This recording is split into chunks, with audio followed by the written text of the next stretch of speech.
Influencer apologies have become a strange, predictable ritual in our online world. We've all seen it. A creator sits before a camera, face somber, voice low, promising to do better. These videos are public theater, carefully staged to win back trust. The script is familiar, a sigh, vague talk of accountability, a plea for forgiveness. But what if the real story isn't in the words, but in the details just outside the frame? This is the fictional case of Everyday Ilara, a story that feels disturbingly real. It's about how a community, especially women, used sharp intuition to uncover something dark behind a standard apology video. They noticed what was out of place, transforming a routine confession into a chilling mystery. The case of Everyday Ilara is a reminder. The people we follow online are strangers, and sometimes the most important truths are the ones left unsaid. We invite them into our lives, build one-sided friendships, and trust them until that trust is shattered. What happens when an apology meant to heal only deepens our suspicion?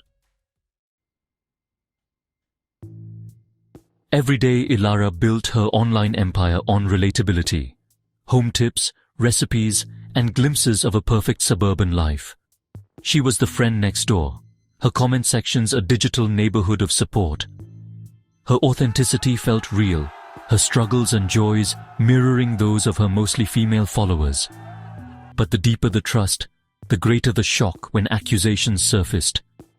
Former friends painted Ilara as manipulative and cruel, shattering her gentle image overnight. Her community was thrown into chaos, forced to question if they ever truly knew her. As the controversy grew, Ilara vanished from social media, fueling speculation. Screenshots and stories piled up, each one darker than the last. The silence was deafening, and everyone knew what was coming. The apology video. It was the last move left, the final attempt to salvage a crumbling digital kingdom.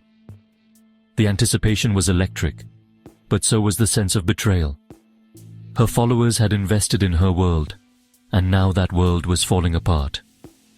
The apology video wasn't just expected. It was inevitable, but no one was prepared for what they'd find in the background.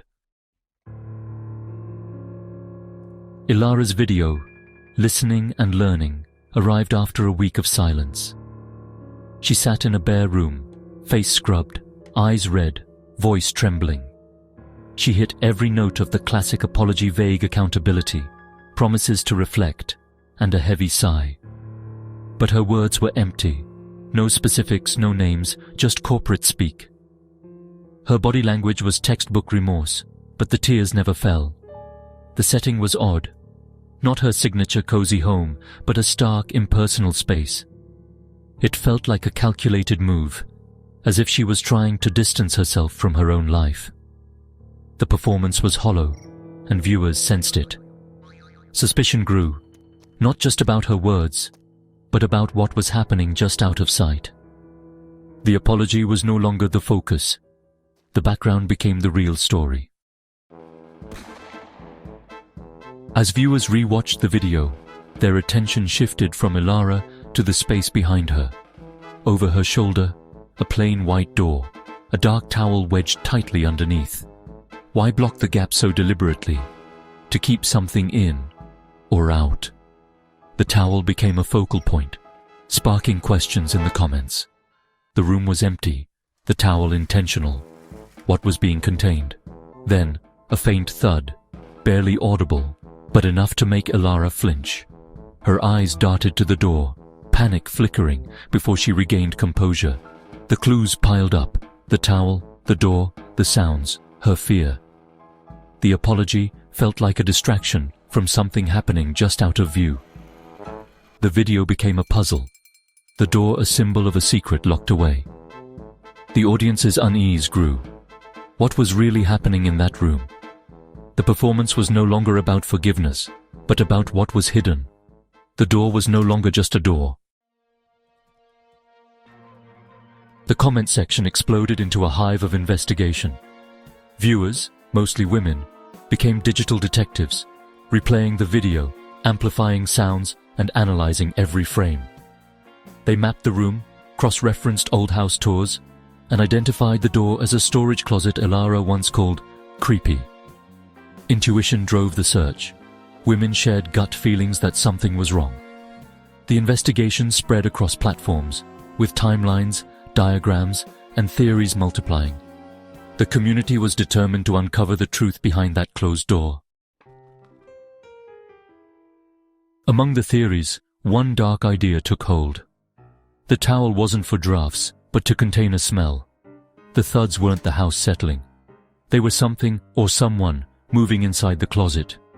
Elara's fear wasn't about her career, but about being discovered. The theory: there was a body hidden in the closet.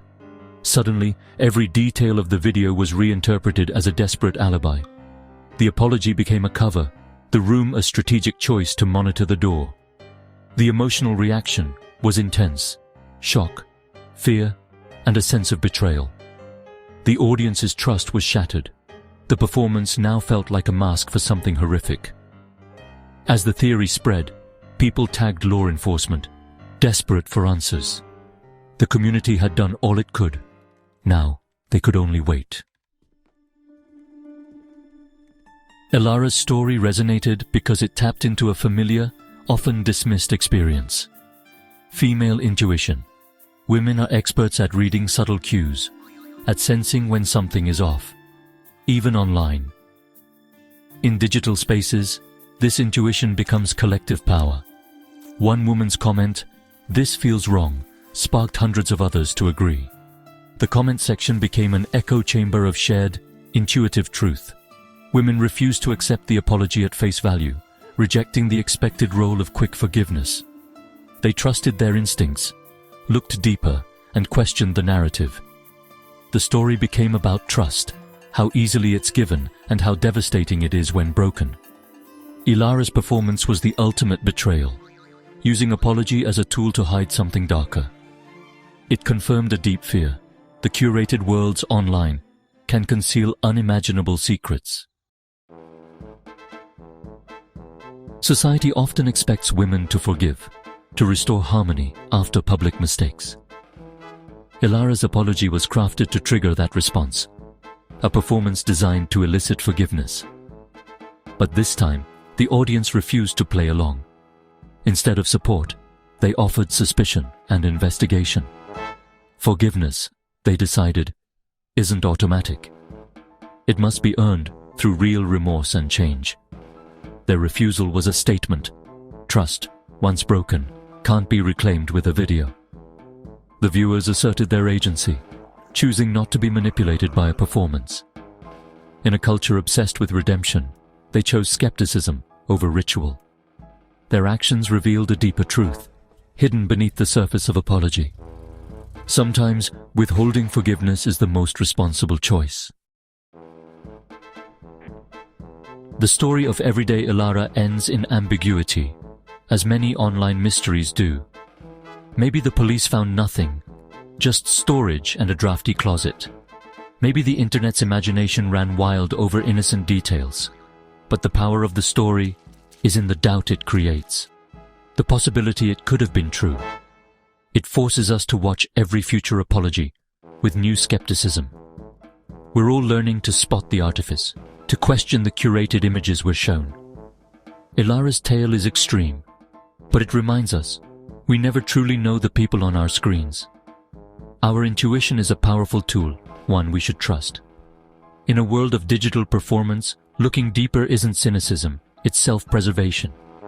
The screen connects us, but it can also hide the darkest secrets. Never stop asking what might be happening just out of frame.